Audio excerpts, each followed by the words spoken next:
Lançamento é classificado mesmo em 3 modalidades: lançamento direto de ofício, lembra? O lançamento misto por declaração e o autolançamento ou lançamento por homologação. Em algum momento eu falei lançamento por arbitramento?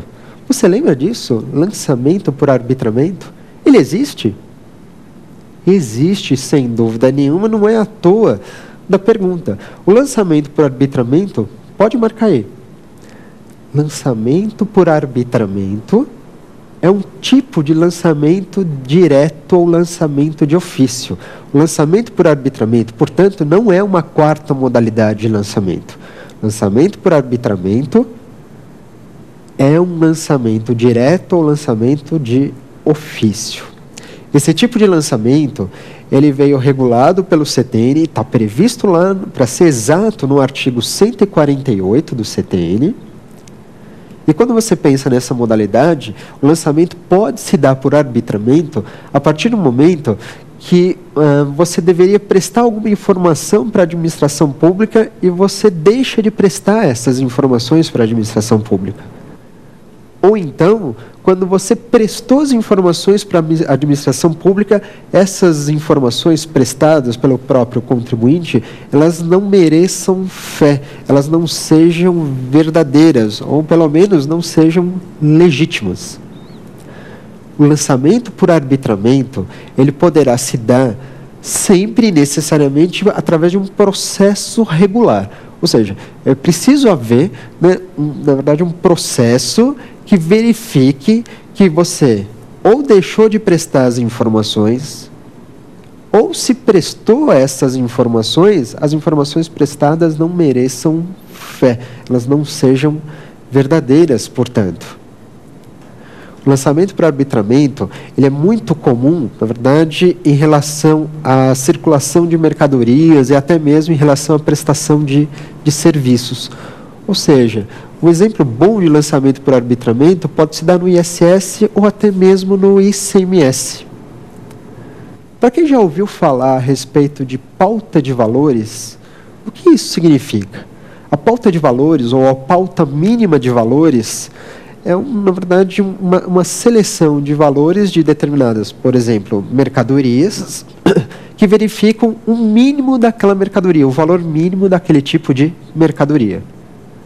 O fisco, ele pode se valer dessa pauta mínima de valores, desse valor mínimo de mercadorias, e, portanto, arbitrar esse valor para o contribuinte? Pode, isso deve acontecer, inclusive, desde que as informações prestadas pelo contribuinte não mereçam fé, ou então quando o contribuinte sequer deixou de prestar esse tipo de informação. Esse é o chamado lançamento por arbitramento, que é o lançamento direto ou lançamento de ofício, exemplo clássico, ICMS, através da pauta de valores. Perfeito? Vamos para a nossa próxima pergunta. Professor, qual o prazo para ingressar com ação de repetição do indébito para tributos sujeitos ao lançamento por homologação? Olha, a pergunta é interessante, foi até um pouquinho mais extensa. Ela ficou preocupada, na realidade, naqueles tributos sujeitos ao lançamento por homologação. Bom, natural essa preocupação, haja vista que, como eu falei para vocês, praticamente todos os tributos hoje, não todos, sinceramente, mas quase todos, em sua maioria, os tributos estão sujeitos ao lançamento por homologação. E lembra como que se dá o lançamento por homologação? O lançamento por homologação, eu falei aqui para vocês, você deve prestar as informações para o fisco, é responsabilidade sua prestar essas informações. Além de prestar as informações, você mesmo faz o cálculo e ainda por cima antecipa o pagamento para o fisco. A partir desse momento, quando você presta todas essas informações, cálculo e paga, inclusive, o tributo, cabe ao fisco simplesmente homologar esse pagamento. Naturalmente, o fisco só vai homologar esse pagamento se o valor estiver de acordo com as informações que foram prestadas. Mas, perfeito, exatamente, lançamento por homologação. Mas vamos imaginar que você pagou esse tributo de forma antecipada e pagou de maneira indevida. Quando eu digo pagamento de maneira indevida, é porque você pagou mais do que deveria recolher, ou então pagou um tributo que você não tinha responsabilidade sobre aquele pagamento. E aí é que entra a pergunta. Ela imaginou, então, neste caso, se ela pagou um tributo que não deveria ter sido recolhido, ela pergunta, eu quero meu dinheiro de volta, e para isso você tem a oportunidade de ingressar com uma ação de repetição do indébito. Qual é o prazo que o contribuinte possui para ingressar com a ação de repetição do indébito? Esse prazo, de acordo com o CTN, é de 5 anos. Verdade. Então, você tem 5 anos para ingressar com a ação de repetição do indébito, que é um prazo de natureza prescricional. Sabendo disso, a dúvida surgiu a partir do momento que o CTN informa que a ação de repetição do indébito, ou seja, esses 5 anos, são contados a partir de onde? Esse prazo, esses 5 anos, é contado da data da extinção do crédito tributário. Tudo bem, entendi. Então, tem 5 anos para entrar com a ação de repetição do indébito, contados da onde? Da data da extinção do crédito tributário. Ocorre que, quando que se dá a extinção do crédito tributário de um tributo sujeito ao lançamento por homologação? Pensa nisso, que é justamente a maioria dos tributos. Quando que se dá a extinção do crédito tributário? Porque você não paga o tributo de forma antecipada? Paga. Só que após você realizar o pagamento de forma antecipada, o fisco terá condições de homologar esse pagamento. E aí fica na dúvida. Quando que se tem a extinção do crédito? Na data do pagamento antecipado ou na data da homologação?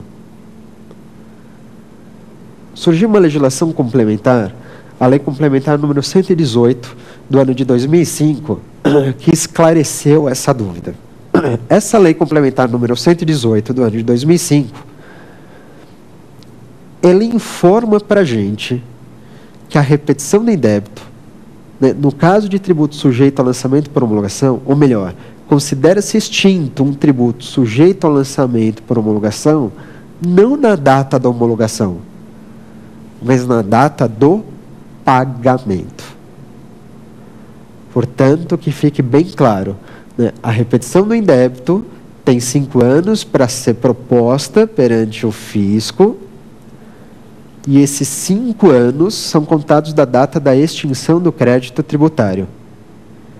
Em tributos sujeitos ao lançamento por homologação, considera-se extinto o crédito tributário na data do próprio pagamento e não na data da homologação. São 5 anos contados da data do pagamento antecipado e não mais na data da homologação. Perfeito? Joia? Vamos então para a nossa próxima pergunta? Professor, recebi uma notificação de um tributo que não concordo. O que posso fazer? Notificação de tributo e ela não concorda com aquele tributo. Provavelmente porque ela não tem responsabilidade sobre aquele pagamento ou, de repente, ela não concorda com o valor que está sendo exigido. Isso é bastante comum.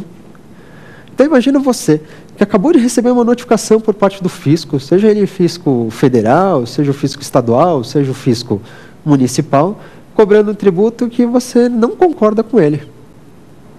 Qual é a nossa saída? O que eu posso fazer para me livrar desse pagamento? Ou pelo menos, se você não tem como se livrar desse pagamento, como é que eu faço para remodelar o valor do tributo que está sendo exigido? Quando você pensa nisso, né, de acordo com o CTN, a rigor, você tem um prazo, esse prazo de 30 dias para pagar.